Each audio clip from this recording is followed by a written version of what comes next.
I just recently received an iPad, and in doing so, I was curious about using the Apple Pencil as well as the Logitech Crayon.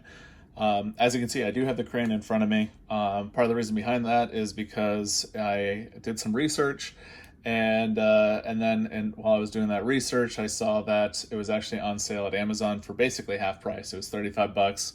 Part of that was probably because of the Christmas promotion. But I figured I'd go ahead and give it a try as opposed to spending $100 on the Apple Pencil here. So what I thought I'd do is I'd go ahead and unbox it first, and then kind of talk about some of the features with it, and then actually see how it works. So first thing that you'll notice here is that it'll work with all 2018 models and later. Why that's important is when the Crayon was first released, it was only available for education use. So that was big. So it didn't originally work with the Pro model of the iPads, but starting with 2018, I believe iOS 12. They went ahead and made it available for all of them, which is pretty cool. So there's not much in the box. So we've got the Crayon there, some basic instructions, probably won't need that. Setup, how it works. So I think it's pretty straightforward as to how this is going to work. If we open this guy up, that's it there. I will say it feels really good in the hand. So what we'll do, let's take a quick look around it.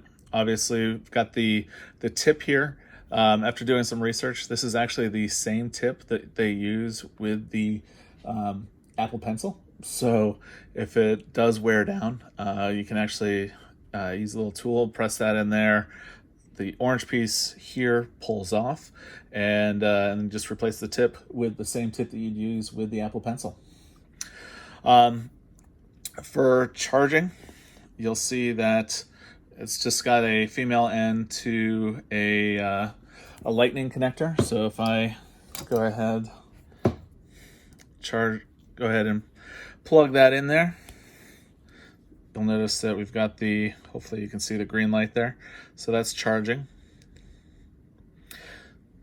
And let's go ahead and unplug that. That's actually pretty cool how easy that is. But it doesn't come with a cord, so it looks like you have to use that same cord that you use with your iPad. So that's not going to be too much of a problem. As far as pairing, supposedly this is there's no pairing, so it's just going to work. So let's see what happens. I just took it out of the box. Well, that didn't work.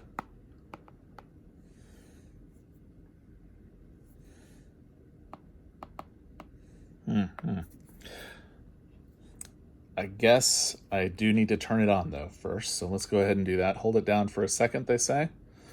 Let's try this again. It's a little embarrassing. So that seems to work. So supposedly we are able to do some shading as well, which is maybe you can't do in a Notes app. So maybe we'll try switching to that.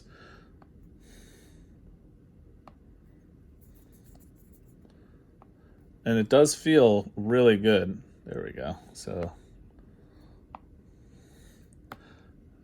yeah, it's pretty cool actually. Now, one of the things in the research that I saw was that unfortunately there is no pressure sensitivity. So, it's great for taking notes and maybe some simple drawing, but not like true illustrations. But it will work for more people than it won't work for, especially for me, because basically I'm going to use this more often than not just for taking notes. Maybe for some basic drawing or whatnot. I think I said before, it's actually really comfortable to hold. One of the benefits of this over the Apple Pencil is the fact that this isn't going to roll. As you can see, it's not a problem there. And the other thing that's nice about it too is the fact that it's going to have, supposedly, we'll have to do some testing here. It's going to have 7.5 hours of battery, and it'll actually power off automatically after 30 minutes of not using it.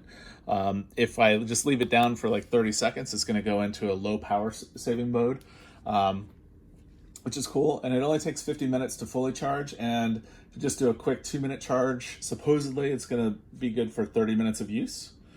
If we take a look at the power button here, if we click it, if it's green like that, we should be good. We should be more than 10% charged. If it's red, then it's going to be less than 10% charged. And if it's blinking red, it's going to be time to charge it. Let's see if there's anything else to really talk about. I mean, it just works, which is really nice.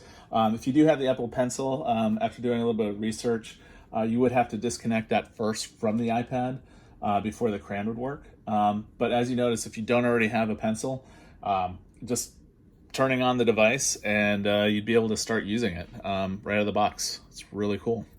Let's do a quick couple of other tests.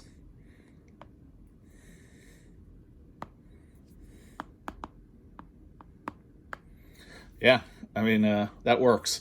Now, the one thing I will say, as somebody that's followed Apple for a while, it does feel weird using a stylus of any sort after what Jobs used to say. But I'm looking forward to seeing how this works for note-taking. Like I said, it feels good in the hand. It's significantly less expensive than the pencil.